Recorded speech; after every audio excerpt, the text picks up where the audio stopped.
3 жизни, которые я прожил когда-то в незапамятные времена и оставил воспоминания об этих жизнях в своей душе. Жизнь первая. Великий дракон. Жил-был на свете один мальчик. Он был счастлив, потому что любил. Счастью не было предела, и казалось, что впереди прекрасная вечность, наполненная благом и теплом. Но однажды любовь всей его жизни покинула его, погибнув по нелепой случайности. Жизнь порой преподносит сюрпризы. Мальчик долго не мог прийти в себя. Он страшно тосковал по своей любви и жутко горевал, вспоминая дни и ночи, проведенные вместе. Слезы сами катились из его глаз, и появилась уверенность, что покуда он ходит по земле, горе будет его вечным спутником. Но как-то раз на порог его дома ступил странного вида старик. Голову его скрывал капюшон, так, что была видна одна только седая борода и больше ничего. Желтые скрючившиеся пальцы сжимали древесный посох, который, как могло показаться, видел начало всего сущего. Мальчик вежливо предложил старцу кров и пищу, а тот с благодарностью принял предложенное. И вот, когда звезды на небе горели ярче любого пламени, а солнце еще только собиралось проснуться, старец спросил мальчика, настолько ли сильно он любит, чтобы принести в жертву все, что имеет. Мальчик, не задумываясь, кивнул, даже не успев удивиться, откуда старик все знает. Тогда незнакомец рассказал мальчику, что ему предстоит отправиться в далекий путь за моря и океаны, пройти тысячи миль, преодолеть пустыни и хребты, лед и пламень, чтобы найти самую глубокую подземную пещеру, в которой коротает свои последние дни великий дракон. Лишь он сможет вернуть к жизни любовь мальчика. Но, как всегда бывает в таких историях, просто найти дракона мало. Обнаружив его, нужно ответить на 3 его вопроса. И только при условии, что ответы будут правильные, он сможет помочь. Старец строго наказал мальчику, что бы он ни увидел и не услышал, о чем бы ни думал, ответы должны быть сила, воля и единство. В противном случае дракон просто сожрет мальчика. И мальчик отправился в путь. Ровно 50 зим минуло прежде, чем он нашел таинственную пещеру и смог спуститься вниз, к обиталищу дракона. За это время мальчик сам стал дряхлым стариком. Его ноги истерлись в странствиях, его сильные когда-то руки высохли и сжимали посох, который, как могло показаться, видел начало всего сущего. Дракон мирно дремал, когда странник не сильно ткнул посохом в его лапу. Зверь встрепенулся и открыл глаза. Грозным голосом он спросил пришельца, что привело его сюда и как посмел он потревожить великого дракона. Старик объяснил, с какой целью пришел. И дракон начал задавать свои вопросы. «Что нужно младенцу, чтобы стать воином?» Был первый вопрос. И странник, памятуя наказ мудрого старца, ответил: «Сила». Улыбка дракона была едва заметна, и он продолжил: «Что нужно мужчине, чтобы победить врага?» «Воля». И снова правильный ответ. И последний вопрос. Что нужно людям, чтобы обрести все, чего они жаждут? Он помнил, что надо ответить. Он знал. Но вместо того, чтобы сказать единство, он опустил голову и прикрыл глаза. В сознании всплыли видения ранней весны, пения птиц и его дома, когда они вместе со своей любовью, держась за руки, ходили на речку купаться. Дракон нахмурил брови. «Отвечай же, старик!» — рявкнул он. «Или я тебя пожру!» Странник поднял голову. Глаза его были все так же прикрыты. Он отбросил посох, медленно опустился на колени и, приготовившись к неминуемой смерти, тихонько ответил: «Любовь». Мертвая тишина повисла в пещере. Дракон был изумлен. Но закрытые глаза старика не видели, что, несмотря на изумление, дракон не был раздосадован. Он на мгновение задумался, а затем, широко улыбнувшись, сказал: «Это правильный ответ». И возродил любовь мальчика, а вместе с ней он вернул и молодость старику, который пожертвовал всем и потратил 50 лет на то, чтобы достигнуть цели и попытаться помочь самому близкому человеку на свете, но вместе с тем не изменил принципам настоящего человека и сохранил в своей душе добро. Больше никто и никогда не видел великого дракона, ведь его миссия на земле была выполнена, а мальчик со своей любовью обрел вечную жизнь. Они и сейчас вместе, в душе каждого влюбленного, готового пожертвовать всем ради своей любви. Жизнь вторая.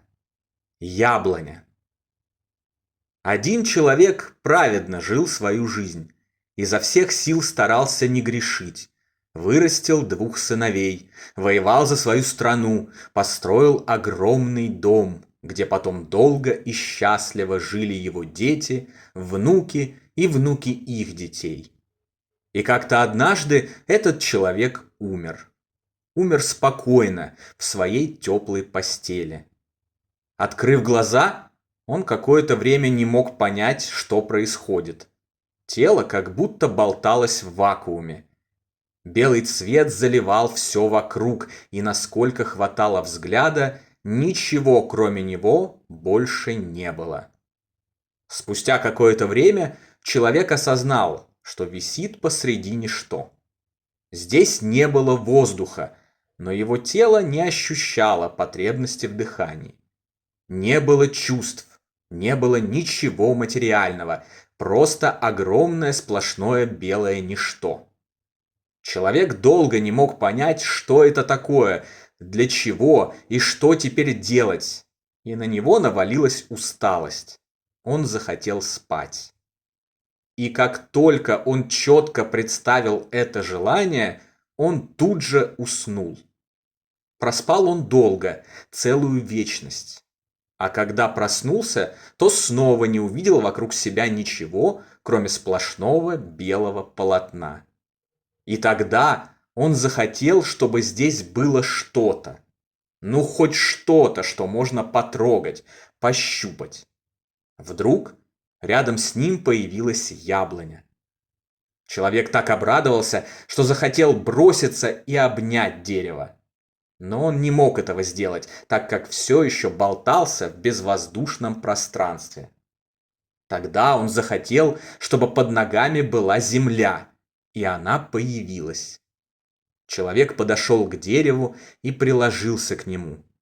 Но он не ощутил влажной коры, не почувствовал свежего, манящего запаха яблок, не услышал, как листья едва слышно колышутся на ветру. И он захотел чувствовать, захотел слышать ветер, захотел дышать. Когда все это пришло, человек почти почувствовал себя счастливым. Но все равно чего-то не хватало. Он пожелал себе дом, в котором можно будет коротать дни и ночи. И дом появился, а вместе с ним пришла и смена времени суток, появилось время. Войдя в свой новый дом, человек подошел к зеркалу. Оттуда на него смотрел красивый молодой парень. Шли дни и ночи. Очень скоро человек заскучал и захотел себе спутницу. Она тут же появилась, такая же молодая и красивая, как и он. Они долго говорили, а потом поняли, что любят друг друга. Человек предложил ей жить вместе в этом прекрасном доме. Она согласилась, но очень скоро поняла, что чего-то не хватает. И уже она пожелала, чтобы рядом с их домами появились другие дома, а в них соседи, которые могли бы заходить к ним в гости. Соседи заходили. Время за шумными веселыми застольями пролетало быстро. Жизнь казалась прекрасной, но всегда чего-то не хватало.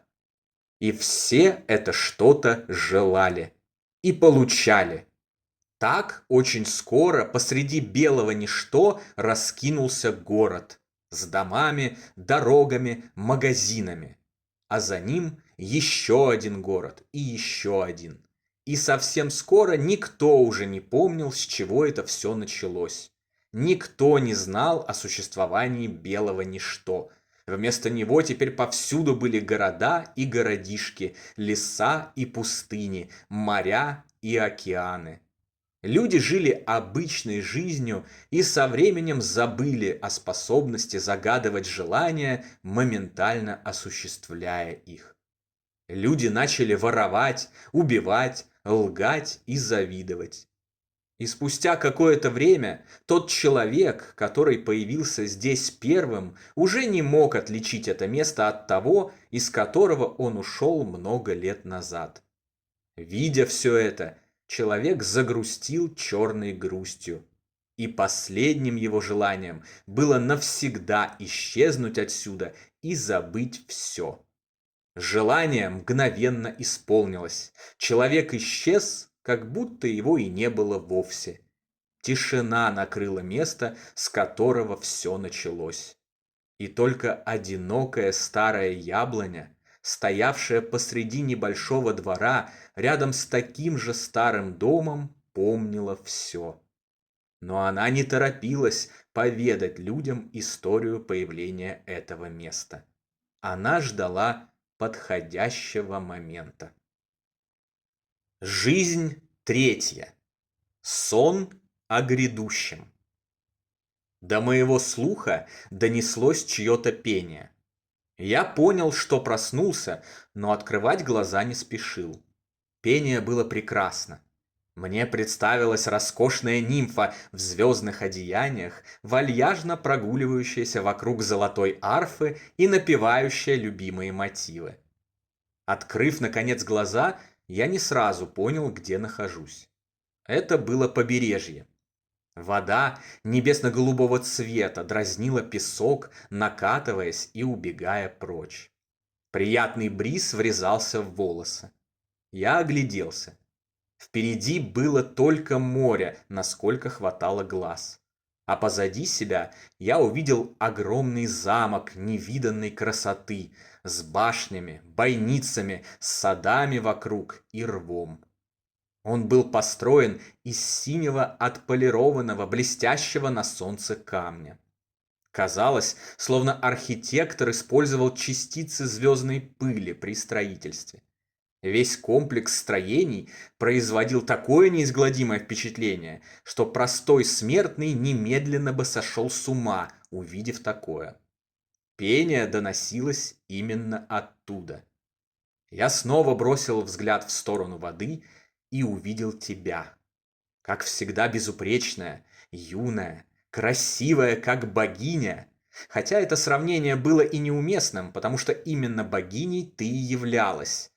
Ты бродила по кромке моря, а оно ласково омывало твои голые ноги. Я окончательно проснулся.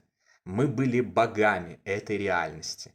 И это было наше место, наш Авалон. Мы сами вместе сотворили его еще во времена, когда только-только завоевали власть, отправив старого бога в небытие и учились править. Увидев, что я проснулся, ты неспешно подошла к месту моего дневного сна и опустилась рядом. Пока ты тут спишь, в наших родных местах опять мировая война началась. Как можно более будничным тоном, разглядывая свои ногти, произнесла ты. Может, стоит обратить на это кусочек твоего драгоценного внимания? «Велика забота», — зевнул я. «Пятая, шестая, десятая, какая разница? Пока они себя полностью не уничтожат, не успокоятся. Единственное, что меня еще как-то заставляет вспоминать о положении дел на той планете, так это ностальгия. Ну, конечно. И вообще у нас много дел. На отдаленных вселенных снова проблемы с сущностями небытия. Да и сопротивленцы могут начать штурм в любое время. Попыталась изобразить озабоченность ты. Но я-то прекрасно знал, что ты уже 10 раз успела подумать об этом, на 5 шагов опередив всех наших противников и приняла необходимые меры задолго до этого разговора. Да, слышал что-то такое. Что они могут без своего светила? А он сама знаешь где, еще очень нескоро оттуда выберется. Сейчас я лучше обращу кусочек своего драгоценного внимания на тебя. С этими словами я набросился на тебя, и мы начали шутливо драться, кувыркаясь на песке. В такие моменты я чувствовал себя абсолютно счастливым, зная, что ты рядом и никуда не пропадешь. Когда возня в песке нам наскучила, мы пошли в наш замок. Внутри все было еще красивее, чем снаружи. В садах, помимо вычурных растений невероятной красоты, было много удивительного. Туда-сюда сновали слуги, подобострастно улыбаясь нам. На полянах играли невиданные звери, по дорожкам расхаживали юноши, похожие на эльфов. Смотреть на них было одно удовольствие. Но я не мог отвести глаз от тебя. Мы были вместе уже примерно 1000 лет, а я любил тебя ничуть не меньше, чем в год нашего знакомства. Пройдя через всю территорию замка, мы оказались на закрытой со всех сторон лужайке. Там была лавочка, на которую мы и сели. Мы могли в любой момент щелчком пальцев заставить исчезнуть всех и вся, чтобы остаться в одиночестве, но предпочитали по старинке просто уединяться. Ты обняла меня, и наши губы слились в нежном, полном любви поцелуе. Когда мы оторвались друг от друга, ты посмотрела мне в глаза и произнесла: «Я больше никогда не потеряю тебя.